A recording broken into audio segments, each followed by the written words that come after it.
core mechanic that makes this, let's say, a real technique. One of the things that you'll commonly see with, especially with moves like this is sort of a, classified under unorthodox or, like highlight reel kind of move. And you'll see a lot of times moves like that will succeed just because your opponent has no clue what you're doing. That's not a reliable barometer for whether a technique really works or not, right? Like if a black belt pulls off a move on a white belt or a blue belt, that doesn't necessarily make it a good move because you're just dealing with a differential in experience. If a black belt pulls off a move against another black belt, that's usually pretty reliable. If a black belt pulls off a move against another black belt and that other black belt knows the move, then you know it's reliable. Like that gives you a good baseline for trying to decide, is this something I should really add to my arsenal? So a lot of the rolling back attacks, this is kind of in vogue nowadays. They're kind of based around someone with a lot of experience in the position doing it on someone with no experience whatsoever in the position.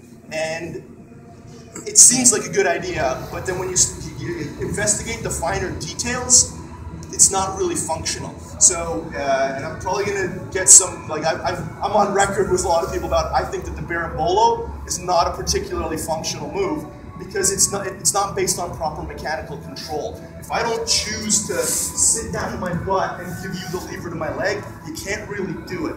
So, with a lot of the rolling back attacks, the other person, if they just disengage their leg in a certain way, you can't really do them. So anything that's based off of, for instance, rolling with, like a similar version of this exists where instead of hooking this leg, you're hooking this leg and rolling and pushing the guy over, which is sort of the berimbolo mechanic. You're hooking the other leg.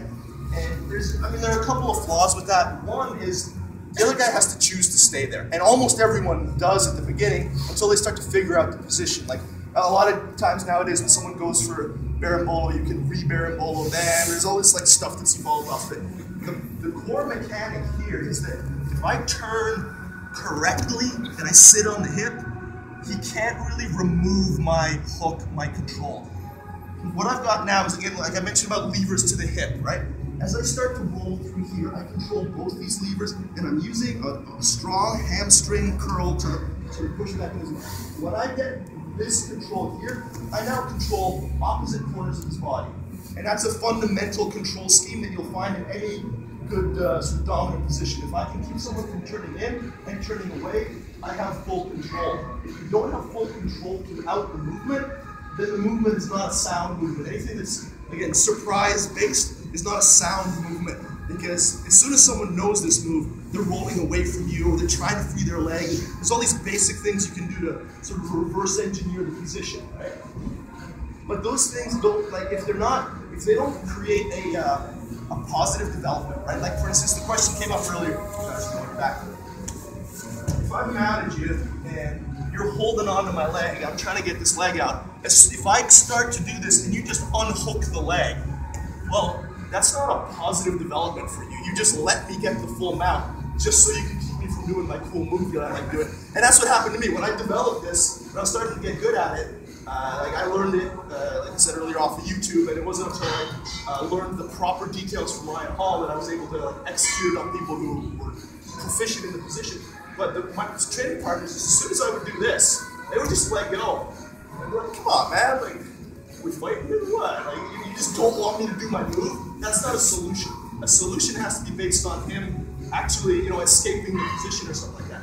And with a lot of these other rolling back takes, like for instance, if you go to half guard, you'll see a rolling back take done from here a lot of the time.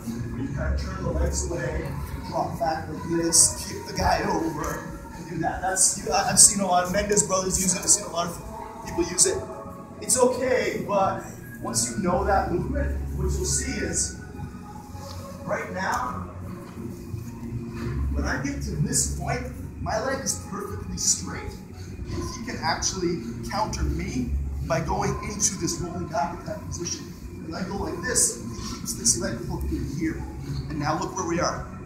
We're in the starting position that I showed you guys earlier. So throwing yourself all over the place with your leg straight is generally giving somebody else access to the lever of your hip. It's just that a lot of people don't think of jiu-jitsu in terms of frames and levers. They think of it in terms of a collection of techniques. So someone does a technique on you, you're like, oh shit, what's he doing? But if you see this as a lever, a lot of the rolling back techs that you see all over the place are not mechanically sound, but they work just because the other guy's super athletic or very flexible.